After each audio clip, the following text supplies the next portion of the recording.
Laptop வச்சிருக்க எல்லாருமே பொதுவா பாக்குற ஒரே விஷயம் பேனல் இந்த மாதிரி உடைஞ்சு வர்றதுதான். இது காமன் மட்டும் கிடையாது, ஒரு மைனரான பிரச்சனை தான். ஏய் உன்னதாண்டா என்ன ஃபீலிங்கா? இந்த மாதிரி ஹிண்டர்சன் பேனல் உடைஞ்சுச்சுன்னா நீங்க செய்யற முதல் வேலை 5 ரூபாய் ஃபெவிக்விக் வாங்கி ஃபுல்லா ஊத்தி பூசி மூடிடுறது தான்.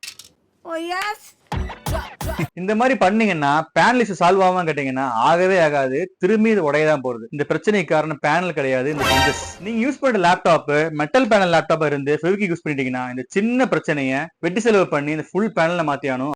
அப்ப புரியல, இப்ப புரியுது. அது போக மெட்டல் பேனல்னா நம்ம ஒரிஜினலா போட்டே ஆகணும். சோ ஒரிஜினல் பேனல்னா நல்லாவே காஸ்ட்லியாவும் வரும். மிலிட்டரி கிரேட் மெட்டல் லேப்டாப்ல அப்படியே ஃபுல்லா இரும்புல உருக்கிருக்கான்னு என்னைக்கு நினைச்சு வாங்கிறாதீங்க. வெளியில மெட்டல் தான், உள்ள இருக்கிற மவுண்டன் பேனல்ஸ் எல்லாமே பிளாஸ்டிக்ல பண்ணிருப்பாங்க. எல்லா லேப்டாப் மாதிரியே இந்த பேனலும் உடையதான் செய்யும். லேப்டாப் மெட்டல் பேனல் இருந்துச்சுன்னா ஒரே பிளஸ், லேப்டாப் நம்ம கையில ஹோல்ட் பண்றதுக்கு ஸ்டேடியா இருக்கும். மெட்டல் லேப்டாப் வாங்கிட்டோம் பல தலைமுறை தாண்டி வரலாம் கிடையாது. லேப்டாப் பொறுத்த வரைக்கும் நீங்க வச்சுக்கிறத பொறுத்துதான் இருக்கு.